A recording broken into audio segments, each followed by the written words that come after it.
What is up guys, Ghost here. So in today's video I want to discuss Battlefield 2042's progression and whether or not Battlefield should have a prestige system. Obviously the game is going to ship with a live service where you work your way through the levels of that live service and unlock the various goodies that lie within, but Battlefield games have traditionally also had a progression system of some sort as well, and most of the time they haven't been particularly satisfying to grind through, and it just never really feels like something that Battlefield excelled at or did particularly well. You level up to unlock new weapons and gadgets, and once you've unlocked everything, all that's left is the satisfaction of hitting max rank, and more often than not, that has felt a little bit lackluster to me. In Battlefield 4 they had this arbitrary max rank of 140, you hit that, you get a tiny grey emblem next to your name in the scoreboard, and that was that. Thanks for playing. After that, the rest of your experience points just went to waste, and well, it just didn't feel very special or impressive. In Battlefield 5, the max rank was just 50 when the game released, but that was later raised to 500, and here it got even worse. Now you no longer even get an emblem to display on the scoreboard, just a little white box with a number in it.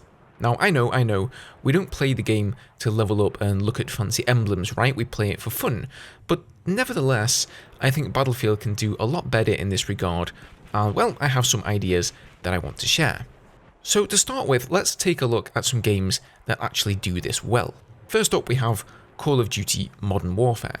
So in this game, you had 55 ranks to work through in order to unlock all the gear in the game, and then your rank reset and you had 100 new ranks to progress through for each particular season that ran alongside the season pass, which is actually how Battlefield 3 did things, only once you reached rank 100 in that game, it just ended there, it never reset. So each time you leveled up, you would unlock a small challenge, something like get 10 headshots for example, and every time you finished 10 of these challenges, I think it was, you would get a new, slightly updated emblem for that particular season, which had its own colour and style.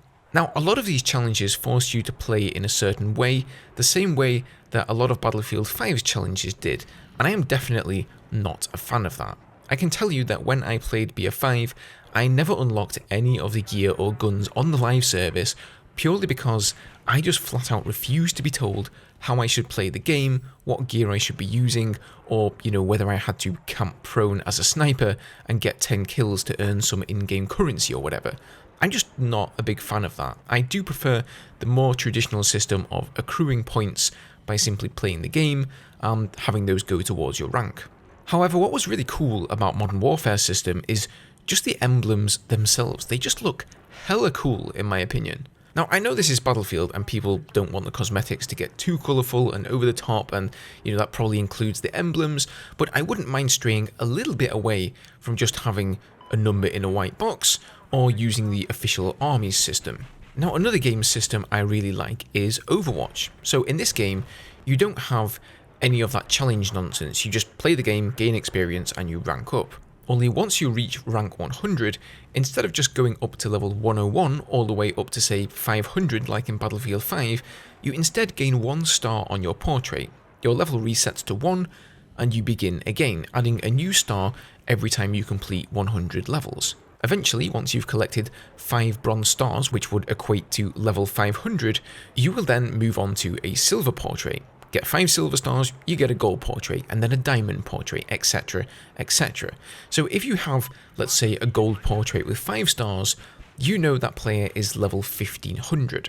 I just think that is a far better system than presenting a 3-digit number.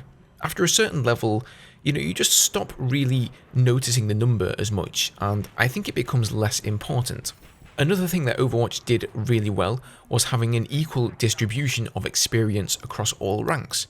So normally you would expect progressing from rank 1 to 2 to take you perhaps one single match, but getting from rank 99 to 100 would take you many games, right? And each game you would only fill your experience bar with a tiny little sliver, yeah? Well, Overwatch actually took a different approach to this and spread the experience out over all 100 levels so that each level actually requires the exact same amount of experience. I think this is a great idea for ranking systems once you've unlocked everything.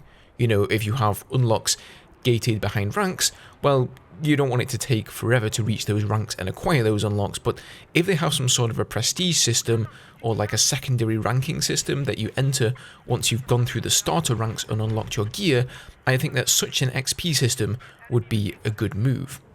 Okay, just quickly before we end, I did have one more thing I wanted to discuss with you guys. Should Battlefield 2042 have a language filter?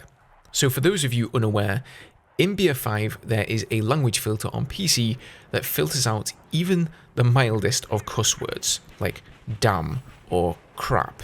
You know, just really minor things, and for some reason that is completely beyond me, you can't turn it off in the options menu.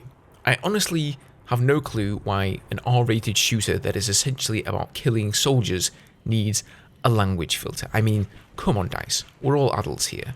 Now, don't get me wrong, I know people can be incredibly rude and toxic online. I mean, you guys will have seen, no doubt, some of my Battlefield 4 footage with the chat showing. You're always going to get that idiot in the chat who's being rude and obnoxious to people. But I don't think adding a language filter is the right way to go about silencing them at the expense of everybody else's fun. I mean, this language filter is so aggressive, it censors so many words with asterisks that a lot of the time, people's sentences get terribly misinterpreted, and others take even more offence to them than if they wouldn't have been censored in the first place. I suppose DICE added this because of the lack of player-owned servers with admins where you can actually kick and ban people at your own discretion. But honestly, I think a better solution would be some sort of a mute button. That's what we've had for VoIP for as long as I can remember. If somebody is being obnoxious or harassing you, you can individually mute that person, right? So why can't I mute somebody in the in-game chat? Surely that would solve everybody's problems. Whatever that obnoxious person is typing in chat is simply hidden for me because I've muted them.